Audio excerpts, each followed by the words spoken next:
नमस्कार, मैं शैलेंद्र वाजपेयी आपका फिर से स्वागत करता हूं अपने इस YouTube चैनल में। पहले बिगिनर के लिए मैंने 2 वीडियो बनाए थे, जिसमें एक मैंने बेसिक जो बेनिफिट है जिसके वो बताया था, दूसरे बोर्ड का सेटअप बताया था कि बोर्ड में कितने स्क्वायर्स होते हैं, पीस कैसे अरेंज होते हैं। अब इस वीडियो में आपको एक-एक करके पीस के रूल्स बताऊंगा कि पीस कैसे मूव करते हैं, क्योंकि जब तक आपको पीस के मूवमेंट नहीं पता चलेगा आप गेम कंटिन्यू नहीं कर सकते, खेल नहीं सकते हैं। एक बार मैं पीस के नाम फिर से रिपीट कर देता हूँ। ये जिसको मैंने पिक किया है, इसको आप एलिफेंट बोलते हैं, हाथी बोलते हैं। हम चेस के लैंग्वेज में इसका नाम बोलेंगे रुक। आप इसको घोड़ा बोलते होंगे, कुछ लोग हॉर्स बोलते होंगे, हम इसको चेस की लैंग्वेज बोलेंगे नाइट। कैमल भी बोलते हैं, ऊंट भी बोलते हैं, हम इसको उर्दू में कुछ इसको फीला भी बोलते हैं। हम लोग इसका नाम यूज करेंगे कैमल। किंग जिसको बादशाह बोलते हैं, राजा बोलते हैं, हम बोलेंगे किंग। क्वीन इसको रानी भी बोलते हैं, कुछ लोग वजीर भी बोलते हैं, कुछ लोग मंत्री भी बोलते हैं। हम इसको नाम यूज करेंगे इसके लिए क्वीन। और ये पॉन, इनको आप नाम सुने होंगे शायद, सिपाही बोलते हैं लोग, प्यादा भी बोलते हैं, हम इनको यूज करेंगे पॉन। अब एक एक करके हम लोग समझेंगे पीसेस के रूल्स। तो अभी हम समझने जा रहे हैं रुक। आखिर रुक मूवमेंट कैसे करता है इसके बारे में। ओके, तो आते हैं रुक के मूवमेंट पे। ये हमने रुक को पिक कर लिया है। एक रुख आ गया हमारे सामने। रुख मूव करता है वर्टिकली, हॉरिजेंटली और लेफ्ट एंड राइट।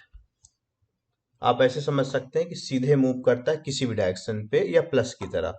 मैं एक बार ऐसे करके दे रहा हूं आपको। ये डायग्राम जो बन रहा है, ये रुख ऐसे मूव करता है, ऊपर नीचे लेफ्ट राइट दाएं बाएं किसी भी डायरेक्शन में। ऊपर नीचे लेफ्ट या राइट किसी भी डायरेक्शन में सीधे जाएगा, टर्न नहीं करेगा। ठीक है। तो जैसे यहाँ पे है, तो रुख आप यहाँ से चाहें तो डायरेक्ट D4 से A4 मूव कर सकते हैं। आप चाहें तो D4 से D1 मूव कर सकते हैं। आप चाहें तो इसको रुख को D4 से H4 भी मूव कर सकते हैं, और रुख को D4 से D3 भी मूव किया जा सकता है। तो ये रुख के मूवमेंट है। एक बार हम आपको बता दे रहे हैं कि रुख अभी इस जहां पे रुख है वहां पे रुख के पास पॉसिबिलिटी कहाँ है जाने के लिए, कौन कौन से स्क्वायर्स हैं। यहाँ पे है रुख 1 2 3 4 5 6 7 8 9 10 11 12 13 14। टोटल जो स्क्वायर्स हैं रुक के पास जाने के लिए 14 है। जहां पे है वहां पे 14 स्क्वायर हैं, 14 स्क्वायर हैं जहां पे रुक इस जगह से मूव कर सकता है। इसमें आपको कहाँ मूव करना होगा ये अकॉर्डिंग टू बोर्ड की सिचुएशन पे डिपेंड करेगा, क्योंकि बोर्ड पे केवल रुक तो होगा नहीं, बाकी पीस भी होंगे। ये जब हम लोग मेन गेम के रूल समझ लेंगे, जब उसमें खेलेंगे, तब हम थिंकिंग प्रोसेस में आपको सिखाएंगे कि आपको इन 14 ऑप्शंस में या उस टाइम पे जो ऑप्शन अवेलेबल हैं उसमें से बेस्ट ऑप्शन कैसे चूज करना है। तो रुख आपको पता चल गया, रुख मूव करता है वर्टिकली और हॉरिजेंटली या प्लस की तरह। सिम प्लस समझना बहुत आसान है, क्योंकि प्लस कैसे बनता है। रुख अगर यहाँ पे है, सपोज यहाँ है रुख, अब रुख के मूव करने के लिए आप फिर प्लस बना लिए सीधे सीधे, up down left and right. ये इन चारों जहां पे एरो दिख रहा है आपको, इस किसी भी डायरेक्शन में रुख मूव कर सकता है। ठीक है। अगर आपको E4 से रुख C4 पे ले जाना है, सो गुड। B4 पे ले जाना है, जा सकते हैं, कोई दिक्कत नहीं।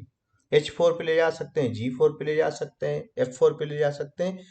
ये रुख, ये स्क्वायर्स जो कि इन एरोज में, इन जो ये तीर बने हुए हैं, इन या ये जो बाण बने जो इसमें जो स्क्वायर कवर हो रहे हैं, उसमें ये रुख कहीं भी जा सकता है।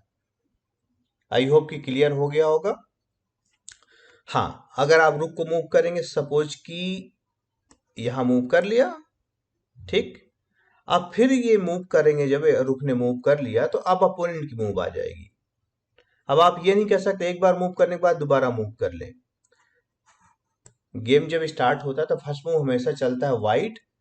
और चेस में एक रूल ये भी है कि आप कभी भी अपनी मूव ना तो स्किप कर सकते हैं ना आप डबल मूव चल सकते हैं। ये सबसे इंपॉर्टेंट है जो आपको इस गेम में समझना होगा।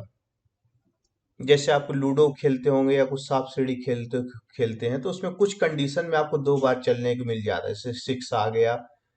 तो ऐसा यहाँ पे कई बार बच्चों का कॉन्सेप्ट होता है कि हमने एक पीस को टेक कर दिया तो हमको दोबारा चलने को मिल जाएगा। नहीं, ऐसा कुछ भी नहीं है। आपको किसी भी कंडीशन में 2 मूव चलने को नहीं मिलेगी और ना ही किसी भी कंडीशन में आप अपनी मूव स्किप कर सकते हैं। व्हाइट ने अपना गेम स्टार्ट करने के लिए मूव की, फिर ब्लैक चलेगा, फिर व्हाइट चलेगा, फिर ब्लैक चलेगा। ये तब तक होता रहेगा जब तक गेम ओवर नहीं हो जाएगा। ठीक, कोई भी अपनी मूव स्किप नहीं कर सकता और कोई मूव डबल नहीं चल सकता, 2 बार नहीं चल सकता। तो अब मैं फिर से आपको बता दूं, सपोज इस रुक ये रुक है और आपको इस रुक में इस रुक को इस स्क्वायर में पहुंचना है A1। तो इसका रूट क्या होगा? 2 रूट हैं। एक ये एरो से होके जो पहला दिख रहा है आपको, जो कि E4 से A4 तक आ रहा है, पहले इसको A4 जाना होगा और फिर यहां आ गया, ये पहुंच गया। दूसरा रूट है ये E4 से E1 और E1 से A1। ये क्लियर हो गया। इन 2 रूट से ये A1 स्क्वायर पे पहुंच सकता है। ठीक, अब सपोज कोई पीस है जो इसका रास्ता ब्लॉक कर रहा है। ठीक,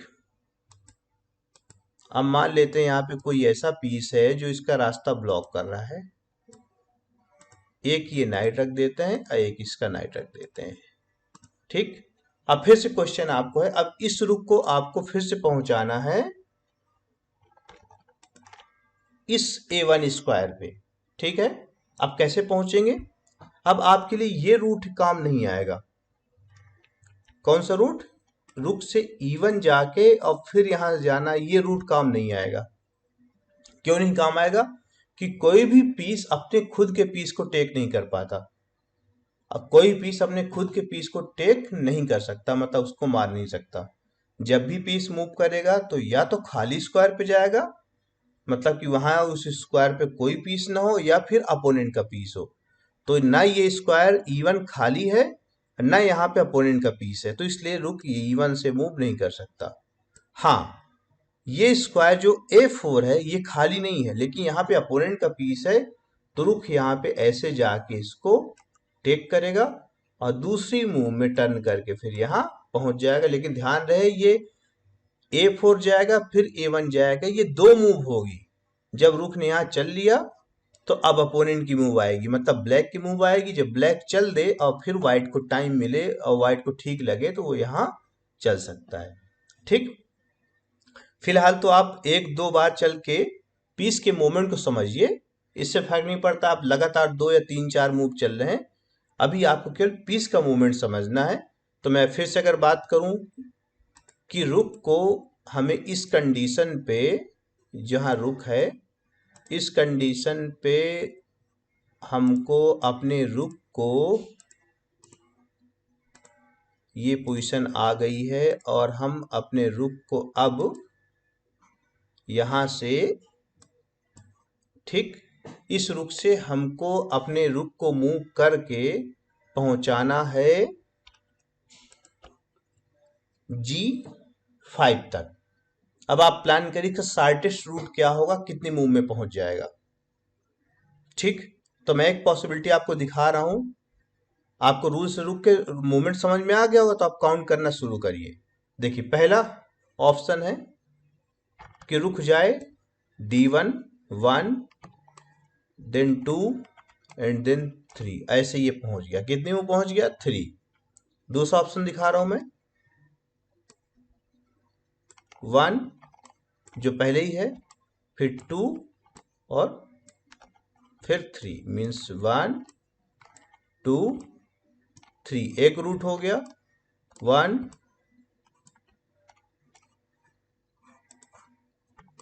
1 2 और 3, ये दूसरा रूट हो गया। एक रूट ऐसे पहुंच सकता है यहाँ पे रुख, अगर रुख को A1 से G5 जाना तो एक ये रूट हो गया, पहले D1 आएगा, फिर D5 जाएगा और फिर G5 जाएगा। एक दूसरा रूट समझ लेते हैं, पहले रुख D1 आएगा, ठीक, D1 से G1 जाएगा और G1 से G5 जाएगा। दो रूट मैंने आपको बता दिए। एक तीसरा रूट समझ लेते हैं, रुख आ सकता है पहले A3, A3 के बाद G3 और G3 के बाद G5। ठीक, आपको ये रुख के मूवमेंट समझ में आ गई होगी, ऐसी उम्मीद करते हैं।